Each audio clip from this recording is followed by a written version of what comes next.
The day his father chose silence, Adrian Moretti understood that power was not taken with a gun, but with restraint.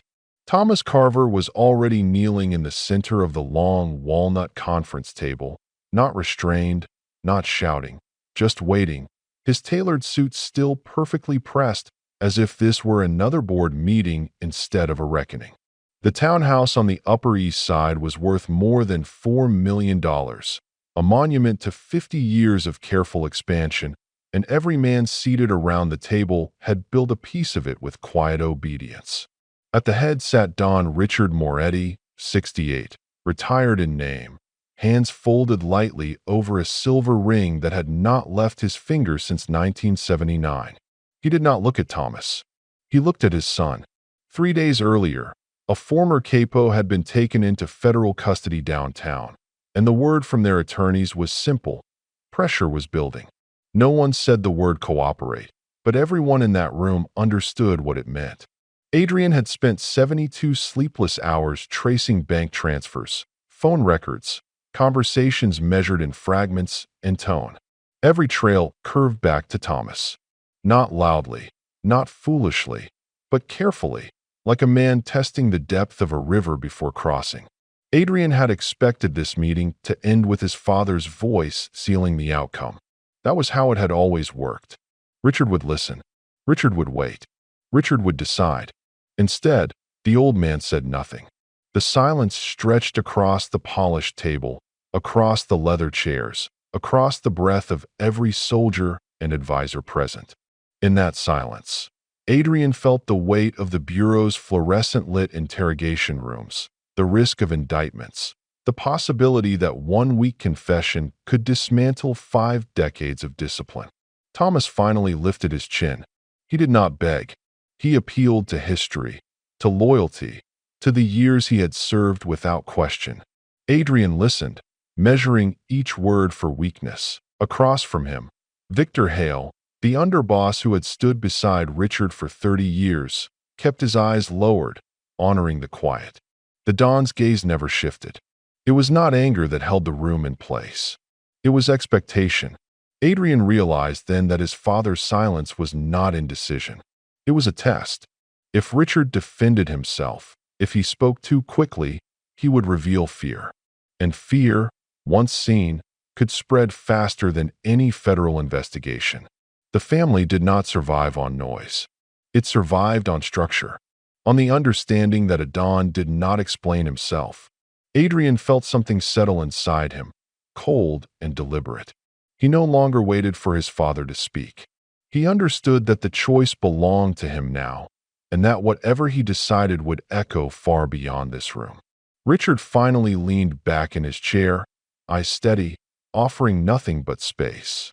In that space, Adrian stepped forward, not physically, but in authority, and the transfer of power occurred without ceremony, without applause, without a single dramatic word. The day the Don chose silence was the day his son learned that leadership begins where reassurance ends. No one moved after Adrian spoke. The decision had been made without theatrics, without raised voices, yet every man in the room understood the shift that had just occurred. Thomas Carver remained on his knees for a long second longer, then rose slowly when Adrian gave a small nod. There was no struggle, no public humiliation. 2 men escorted him from the townhouse with the same quiet efficiency they would use to close a business deal. The door shut with a soft click that sounded louder than it should have.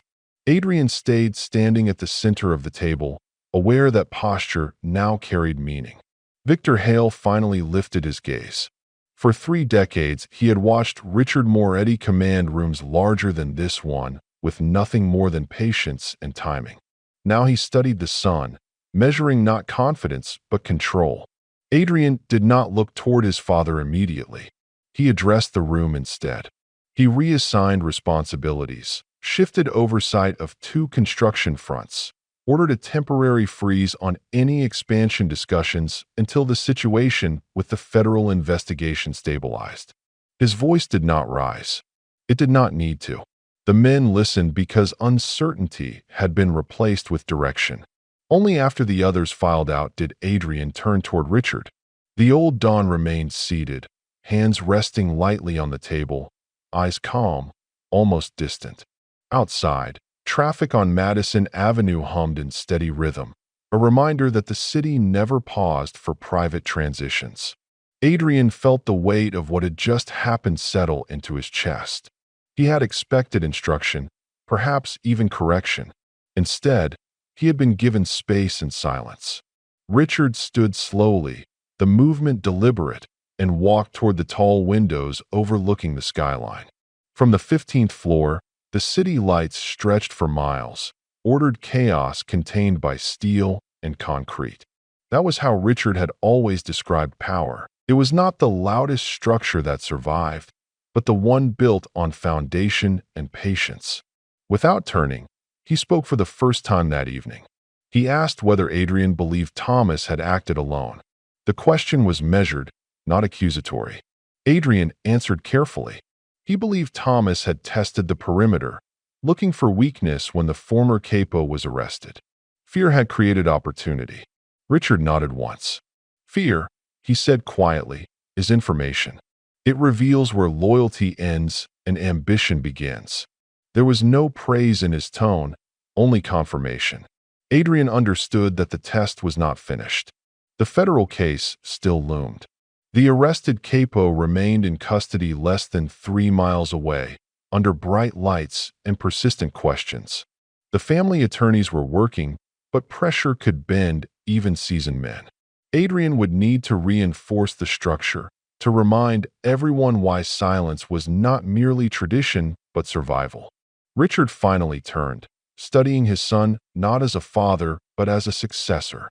In his eyes there was neither doubt nor warmth, only evaluation. Adrian felt something steady inside himself. He no longer waited for approval. He waited for outcomes. The room, once defined by his father's presence, now felt different. Larger, colder. Adrian understood that authority did not arrive with applause. It arrived with responsibility measured in miles of territory and decades of expectation. And as the night deepened over Manhattan, he realized that the true work had only begun. The following morning began without ceremony. Adrian arrived at the Midtown office before 8 o'clock, the winter air sharp along Lexington Avenue, his coat collar turned up against a wind that carried the smell of exhaust and cold steel. The building itself was legitimate on paper, a real estate holding company occupying 3 floors with polished glass doors and a receptionist who believed she worked for a family-owned investment firm. Inside, the atmosphere felt different from the townhouse. Less tradition, more machinery. This was where numbers moved, where contracts were signed, where influence extended beyond dining tables and private conversations. Victor Hale was already waiting in the corner conference room, a stack of folders aligned with military precision. He did not rise when Adrian entered. He inclined his head instead, acknowledging position rather than age. The arrested capo had been transferred to a federal detention center in Brooklyn overnight, less than 9 miles from here. The Bureau was requesting preliminary hearings within 48 hours. That speed suggested confidence. Adrian studied the reports without rushing. Financial records had been subpoenaed from 2 shell corporations tied loosely to Thomas Carver. Nothing overtly criminal, but enough irregularities to invite scrutiny. Fear, his father had said, is information. Adrian considered who might be afraid now. The soldiers who had answered to Thomas would be watching closely. Loyalty in times of uncertainty required reinforcement. He instructed Victor to schedule individual meetings with each captain over the next 2 days. Not to threaten, not to intimidate, but to clarify structure. Clarity was stabilizing. Victor listened, expression unchanged, then asked whether Richard would attend any of the meetings. Adrian paused only briefly. He said no. The answer felt both necessary and irreversible. Outside the tinted windows, traffic flowed steadily along 42nd Street. The city moved as it always did, unaware of the quiet recalibration occurring behind closed doors. Adrian walked to the window, recalling how his father used to bring him to this office as a teenager, explaining that legitimate businesses were the spine of their influence. Violence was noise. Influence was silence backed by capital. He understood now why Richard had withdrawn from the table the previous night. By refusing to speak, he had removed himself as a shield. If the family survived the coming weeks, it would be because Adrian had earned it. A call came in from their attorney shortly before noon. The detained capo remained silent under questioning. No formal statement had been signed. That was encouraging, but pressure had only begun. Adrian thanked the attorney and ended the call without visible relief. Silence under questioning was not permanent. It was a decision renewed every hour. He ordered an increase in financial support for the capo's immediate family, routed through legitimate channels, ensuring that no one would mistake loyalty for abandonment. Later that afternoon, as the sun dipped behind the skyline and cast long shadows across the office floor, Adrian received confirmation that Thomas had been relocated out of state. The situation had been handled discreetly. No headlines, no rumors, just absence. Adrian sat alone at the head of the conference table, the chair slightly larger than the others, once chosen for his father. He rested his hands on the polished surface and allowed himself one measured breath. Authority did not feel triumphant. It felt isolating. Somewhere in the city, Richard Moretti was likely watching from a distance, evaluating without interference. Adrian did not resent that distance anymore. He recognized it as design. The structure was being tested not by force, but by uncertainty. And in uncertainty, discipline either fractured or hardened into legacy. By the fourth day, the rhythm of uncertainty had settled into something almost predictable. Adrian moved between offices and private meetings with deliberate pacing, never appearing rushed, never appearing idle. Each captain entered his midtown conference room alone and left with the same quiet understanding. Structure remained intact. He did not accuse anyone. He did not reference Thomas by name.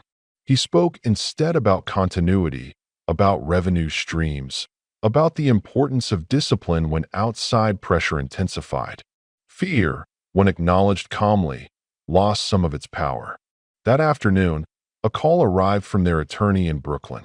The detained capo had been offered a preliminary agreement in exchange for cooperation. No formal response had been given, but the message itself was a tactic. The Bureau wanted it known that options existed.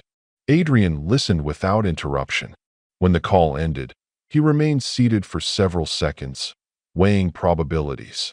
Silence under questioning was strength, but silence required reinforcement. He instructed Victor to ensure the capo's family understood that their financial security would remain untouched regardless of the outcome. Loyalty was sustained by certainty, not sentiment.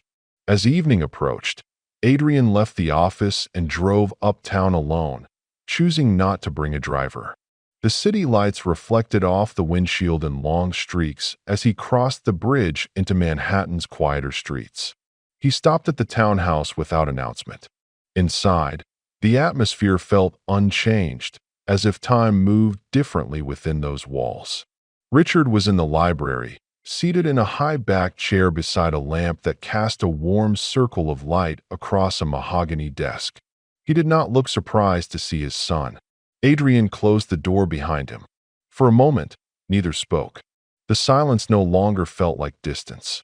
It felt instructional. Adrian explained the Bureau's offer, the subtle pressure tactics, the financial adjustments he had authorized. Richard listened without nodding, without frowning, hands resting calmly on the armrests. When Adrian finished, he waited, though he did not know what he expected. Richard finally asked a single question: "Do you believe he will hold?" Adrian considered carefully before answering. He said he believed the capo understood what cooperation would cost beyond prison walls. Richard's gaze sharpened slightly. He said that understanding cost is different from accepting it. The distinction lingered between them. Adrian realized that leadership required preparation for outcomes he could not control. He had reinforced the structure, but human endurance was unpredictable. Richard rose and walked to the window, looking out over the darkened skyline. He spoke without turning. A family survives not because every man is unbreakable, but because the system does not collapse when one fails. Adrian absorbed the words as instruction, not comfort. The test was no longer about Thomas or even the detained capo. It was about whether the organization could withstand pressure without revealing its seams. When Adrian left the townhouse later that night, the air felt colder than before. He understood that the coming days would not be decided by emotion or anger, but by patience measured in hours and silence renewed each time temptation appeared. In that discipline, the true strength of the family would be revealed. The week closed in with a tension that did not announce itself, but could be felt in the pauses between conversations. By Friday morning, the Bureau had scheduled a formal hearing for the detained capo at the federal courthouse in Brooklyn, less than 10 miles from Midtown, yet worlds apart in consequence. Adrian reviewed the update alone in his office, the blinds half drawn against a gray sky that threatened snow. The hearing would not be public theater. It would be procedural, measured, and designed to test resolve. That was how institutions applied pressure. Slowly, professionally, without visible force. Victor Hale entered without knocking, as he had for decades. He reported that two captains had quietly inquired about contingency plans, not out of disloyalty, but out of caution. Adrian did not interpret the inquiries as weakness. He saw them as symptoms of uncertainty. He instructed Victor to remind the captains that business operations would continue unchanged. Construction projects would meet deadlines. Vendor payments would be honored. Stability in routine created confidence in leadership. Later that afternoon, Adrian convened a smaller meeting at the townhouse library, the same room where Richard had once negotiated alliances that shaped entire boroughs. Only Victor and two senior captains were present. The discussion focused on long-term insulation, not immediate reaction. Offshore holdings were reviewed. Corporate boards were adjusted. Layers of distance were reinforced between the family and any entity that could be scrutinized. No one mentioned the arrested capo directly. His name hovered in the air without sound. When the meeting ended, Adrian remained in the library as the others departed. Richard entered quietly, carrying no documents, offering no commentary. He took a seat opposite his son. The room felt balanced, not adversarial. Adrian explained the structural adjustments he had implemented, the financial buffers, the communication protocols limiting unnecessary contact. Richard listened, then asked whether Adrian had spoken to the captains individually. Adrian confirmed that he had. Richard nodded once. Leadership, he said, is not demonstrated in public gatherings, but in private reassurance. Adrian understood the meaning beneath the words. Authority was not inherited in a single evening.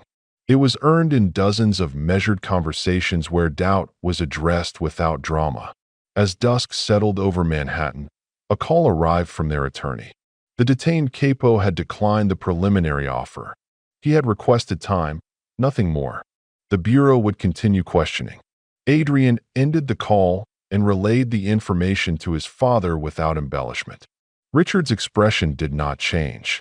He said that time is both an ally and a threat, depending on who uses it better. Adrian considered the coming days. Every hour the capo remained silent strengthened the family's position. Every hour also tested endurance. The structure Adrian had reinforced would now face sustained pressure. He felt no surge of triumph, only a steady awareness that the transition was still unfolding. Richard rose to leave the library, pausing briefly at the doorway. He did not offer advice. He did not offer approval. He simply departed, allowing the room, and the responsibility within it, to remain with his son. Adrian sat alone beneath the warm lamplight, recognizing that inheritance was not a moment of ceremony, but a gradual acceptance of weight measured not in pounds, but in expectation. The family's future rested not on dramatic gestures, but on continued discipline. In the quiet that followed, Adrian understood that silence, when maintained with intention, could be stronger than any declaration. Pressure did not arrive with sirens or headlines. It arrived in the form of small hesitations. By the start of the second week, Adrian noticed a subtle change in the cadence of internal reports. Payments were on time, construction permits were moving through city offices as expected, but communication between two crews in Queens had slowed. Nothing dramatic, just enough to suggest that uncertainty was creating distance. He called Victor Hale into the Midtown office shortly after 9 in the morning. Sunlight filtered weakly through the blinds, casting pale stripes across the conference table that had once belonged to his father. Victor confirmed what Adrian had already suspected. One of Thomas Carver's former lieutenants had been making quiet inquiries, asking whether the structure might shift again if the detained capo chose to cooperate. The question itself was not rebellion. It was calculation. Adrian did not react with anger.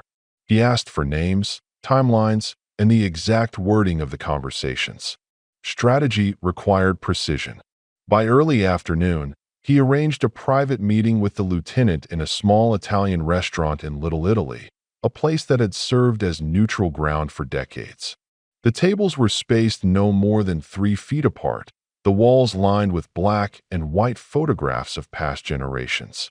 Adrian arrived alone. The lieutenant stood when he entered, respect visible but cautious. They spoke about business first, revenue projections, shipping schedules, labor contracts. Only after the practical matters were exhausted did Adrian address the hesitation. He did not accuse. He explained that leadership was not measured by moments of crisis, but by consistency across years. He reminded the lieutenant that the family had endured federal investigations before and that silence had preserved them each time. His tone was even, almost conversational. The message beneath it was firm. Stability was not optional. When the meeting ended, the lieutenant nodded with renewed clarity. Fear had been acknowledged and contained.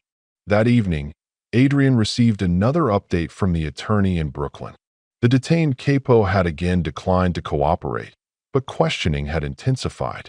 The Bureau had hinted at financial penalties against extended relatives. The tactic was predictable. Adrian increased support discreetly, ensuring that mortgages and tuition payments were covered through indirect channels. Loyalty required visible evidence. Later, at the townhouse library, Richard listened as Adrian outlined the day's developments. The old Don's expression remained steady.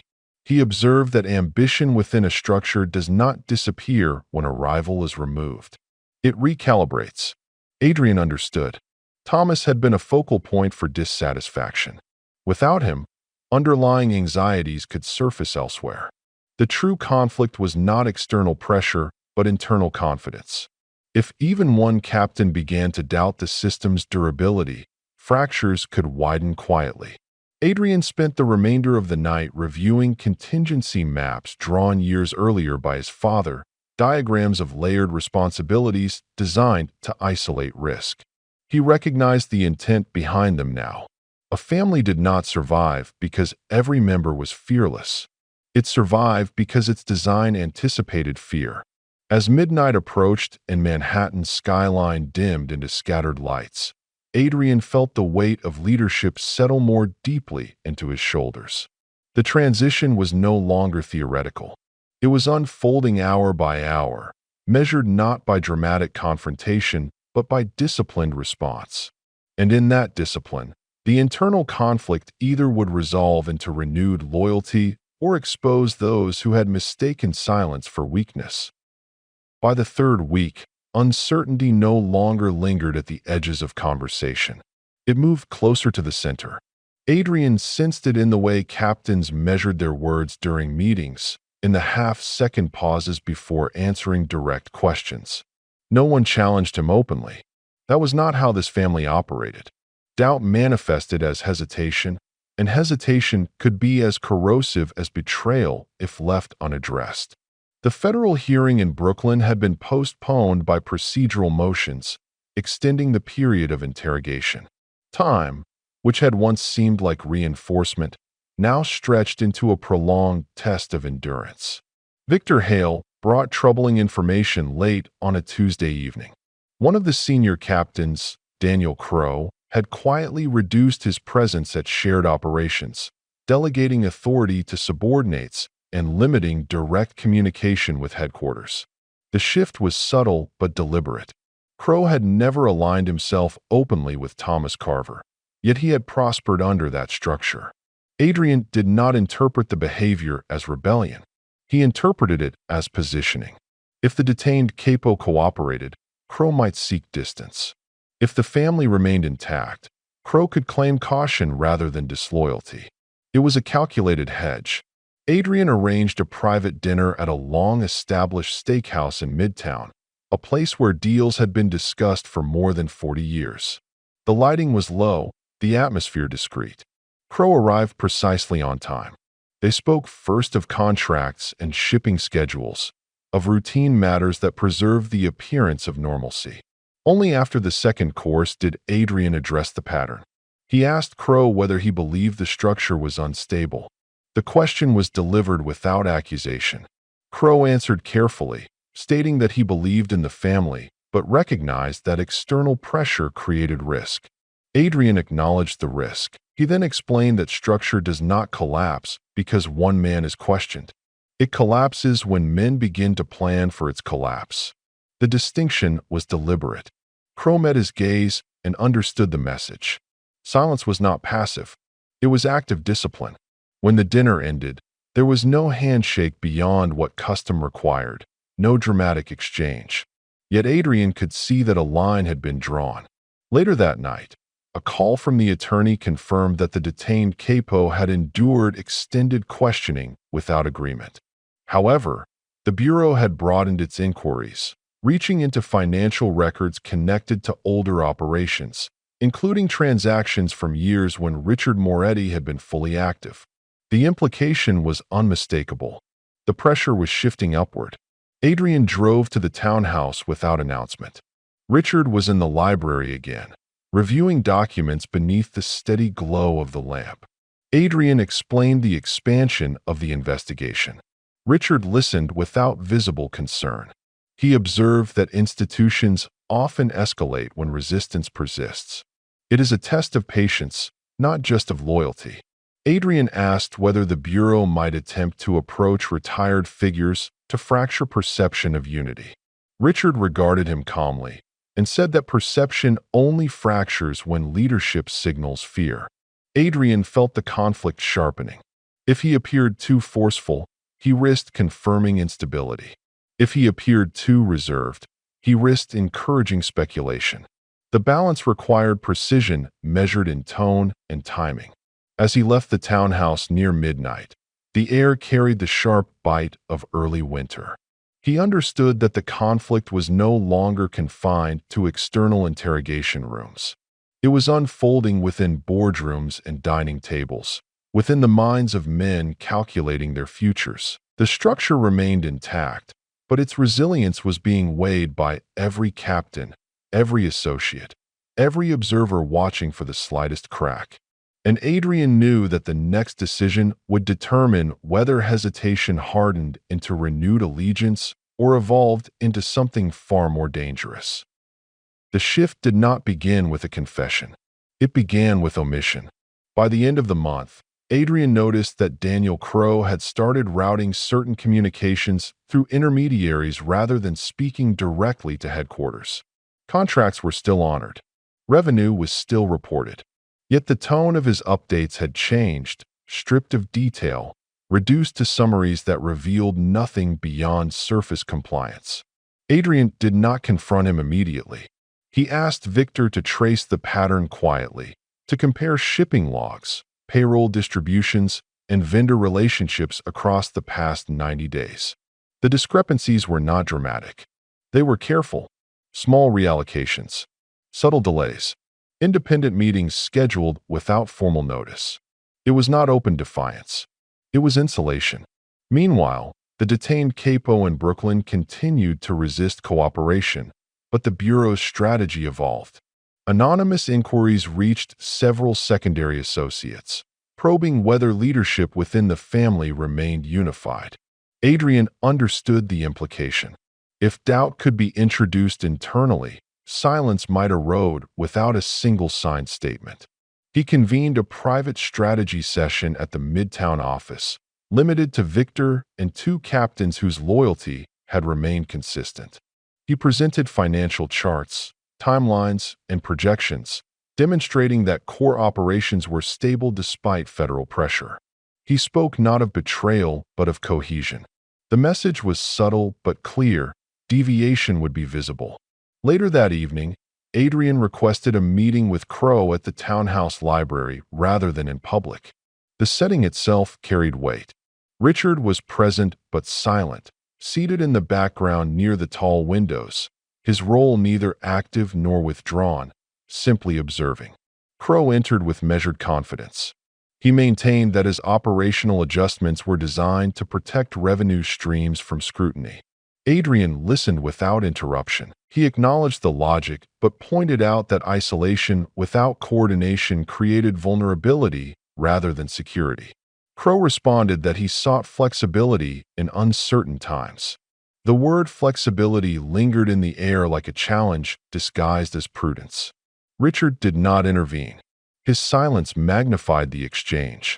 Adrian realized that Crow was testing boundaries, gauging whether authority would assert itself or retreat into caution.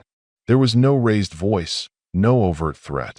Instead, Adrian clarified that structural changes required central approval, not because he doubted Crow's competence, but because unity was the family's greatest asset. He spoke evenly, but his gaze did not waver. Crow inclined his head, offering compliance without surrender. After he departed, the library remained still. Adrian turned toward his father, seeking not instruction but confirmation of balance. Richard regarded him for a long moment before speaking quietly. Ambition often presents itself as prudence. The distinction lies in whether it strengthens the whole or protects the individual. Adrian understood that the conflict had matured. Crow was not reacting out of panic. He was positioning himself for a potential future in which leadership might weaken. That calculation was more dangerous than fear. In the days that followed, Adrian authorized a comprehensive internal audit under the guise of modernization, ensuring that every captain's operations were transparently aligned with headquarters. The move was strategic, not punitive. It signaled awareness. As reports filtered back, patterns became clearer. Crow's network had grown more autonomous than anyone had realized. The betrayal was not explosive. It was architectural, built quietly over time. And now, under increasing federal pressure, that independent foundation threatened to shift the balance of power within the family itself. The internal audit did not produce accusations. It produced alignment. Within a week, every captain had submitted revised operational summaries under the new reporting structure Adrian had implemented. Daniel Crow's numbers were accurate, but the architecture beneath them revealed something quieter and more telling. His independent vendor contracts, his layered subcontractors, his discrete diversification of revenue streams had created a parallel network that could function with minimal oversight. It was not treason in the theatrical sense. It was preparation. Adrian reviewed the findings alone in the Midtown office late one evening, the city outside reduced to a lattice of distant lights. He did not feel anger. He felt confirmation. Crow had not sought to overthrow him. He had sought to survive a potential collapse by standing slightly apart from it. In doing so, he had weakened the very structure that ensured survival. The following afternoon, Adrian convened a formal meeting at the townhouse library. Every captain was present. Richard sat at the far end of the room, not at the head of the table, his posture composed, his presence undeniable yet deliberately secondary. The arrangement itself communicated transition more clearly than any declaration. Adrian began with numbers: revenue stability, legal defenses, asset insulation. He demonstrated that despite federal pressure, the family's core holdings had not faltered. Then he addressed structure. Without naming Crow initially, He spoke about the risk of autonomous frameworks within a unified organization. He explained that independence without coordination creates vulnerabilities that outside forces can exploit. The room remained silent.